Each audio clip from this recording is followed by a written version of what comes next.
Do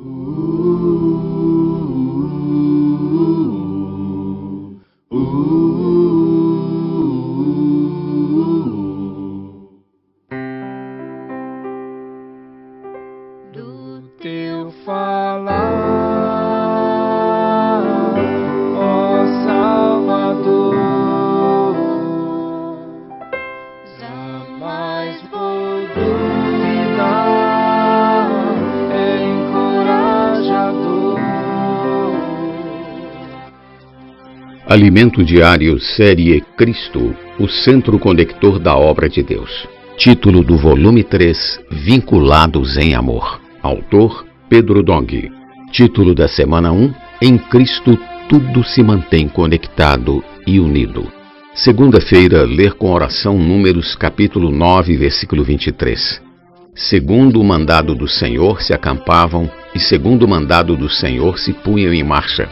Cumpriam o seu dever para com o Senhor, segundo a ordem do Senhor por intermédio de Moisés. Cristo é o conector entre Deus e o homem. A mensagem desta semana tem por título Em Cristo tudo se mantém conectado e unido. Os assuntos que serão abordados são fundamentais para quem deseja uma vida de consagração e serviço ao Senhor. Veremos que ao se desconectar de Deus, o homem entrou no vazio e na vaidade, no império das trevas, e seu viver, por melhor que pareça ser aos homens, não agrada a Deus. Mas Ele, por meio de Cristo, deseja reconectar-se com o homem, trazendo realidade ao viver humano. Também desfrutaremos de vários aspectos de Cristo, como a imagem do Deus invisível, o primogênito da criação e a sabedoria de Deus. Cristo é o conector entre Deus, o homem e toda a criação. O Senhor tem levantado em nosso meio um grupo de jovens maduros com muita responsabilidade por sua obra e encargo para com ela. Denominamos esse grupo de núcleo energético da obra do Senhor, NEOS. Esses jovens têm seguido de perto o falar do Senhor pela palavra profética e praticado o seu falar com simplicidade e obediência. Ultimamente também temos visto muitos adolescentes e até mesmo pré-adolescentes apresentando-se para fazer parte desse grupo. Estamos impressionados com o que o Espírito está fazendo na nova geração. Muitas igrejas estão preparando em suas localidades a casa de adolescentes, um lugar especial para eles se reunirem, desfrutarem da presença do Senhor e imergirem na palavra profética. Dessa maneira, eles têm sido restaurados e têm recebido o chamamento do Senhor para servi-lo. Quando percebemos que o Espírito está agindo em determinada direção, não devemos hesitar nem demorar para reagir, mas obedecer imediatamente. Se demorarmos, as dúvidas começarão a surgir e nos acomodaremos em nossa zona de conforto. Vemos que as igrejas desejam ardentemente trazer o Senhor de volta. Todos anelamos pela segunda vinda de Cristo. Todavia, para que isso ocorra, a igreja deve ser edificada. Mais pessoas precisam ser alcançadas pela pregação do Evangelho do Reino nas ruas, em mais cidades, em todos os continentes. E elas devem ser apacentadas para que haja a vida da igreja adequada. Há muito trabalho a ser feito. Além dos jovens maduros, os valentes de Davi, Deus pode contar com o trabalho dos jovens, adolescentes, pré-adolescentes e até das crianças. Aleluia! O Senhor está realmente formando um exército formidável entre nós. É por isso que as portas do Hades tentam atacar-nos e intimidar-nos. Nós, porém, declaramos que com o Senhor nossa vitória é certa. Não ficamos intimidados com ameaças. Por um lado, mantemo-nos firmes, vestindo a armadura de Deus, e por outro avançamos, atacando e ganhando o território com a espada do Espírito, que é a palavra de Deus, a palavra profética. Graças a Deus porque Ele fala conosco, e quando fala, obedecemos prontamente. No livro de Números lemos: segundo o mandado do Senhor se acampavam, e segundo o mandado do Senhor se punham em marcha. Cumpriam o seu dever para com o Senhor, segundo a ordem do Senhor por intermédio de Moisés, capítulo 9, versículo 23. A expressão mandado do Senhor no original é a boca do Senhor.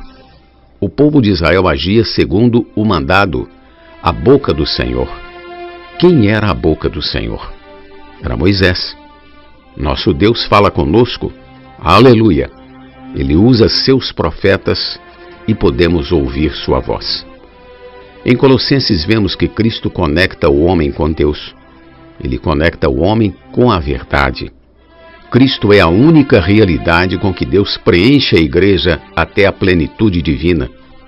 Por isso, em Efésios, o Senhor nos revelou algo tremendo, o rio da graça. O caminho para a árvore da vida no jardim do Éden estava fechado para o homem. Mas Deus enviou o seu Filho até a terra para morrer por nós e novamente nos abrir o caminho. Jesus veio como a fonte de água viva para nos levar a desfrutar da graça de Deus. Ele disse à mulher samaritana que quem bebesse da água do poço de Jacó tornaria a ter sede, mas aquele que bebesse da água que ele desse jamais teria sede, pois essa água seria nele uma fonte a jorrar para a vida eterna. Evangelho de João, capítulo 4, versículos 13 e 14. Jesus disse mais: se alguém tem sede, venha a mim e beba. Quem crer em mim, como diz a Escritura, do seu interior fluirão rios de água viva. Isso ele disse com respeito ao Espírito que haviam de receber os que nele crescem, pois o Espírito até aquele momento não fora dado, porque Jesus não havia sido ainda glorificado. João capítulo 7, versículos 37 ao 39. Louvado seja o Senhor, que morreu na cruz para realizar a redenção. Por isso Deus pode perdoar nossos pecados e nos resgatar para nos dar de beber a água da vida. E não apenas para saciar nossa sede, mas porque Ele quer fazer de cada um de nós uma fonte de água viva a jorrar para outras pessoas. Ainda em Efésios, vimos que Deus quer que sejamos um canal da graça e não um mar morto que apenas recebe, mas não supre água. Deus quer fazer de nós um canal para resgatar as pessoas nas ruas, levando a água da graça para saciar-lhes a sede. Pergunta de hoje: por que Jesus veio até nós como a fonte de águas vivas? Leitura de apoio, Sala de Guerra, uma palavra aos líderes, capítulo 4, de Pedro Dong. O maravilhoso convite de Deus ao homem, capítulo 4, de Pedro Dong. Jesus é o nosso Senhor. Do teu falar, ó Salvador, jamais vou duvidar, é encorajador, fiel me faz andar, faz tua glória eu ver, o mal vem derrotar. Fiel me faz andar, faz tua glória eu ver, o mal vem derrotar.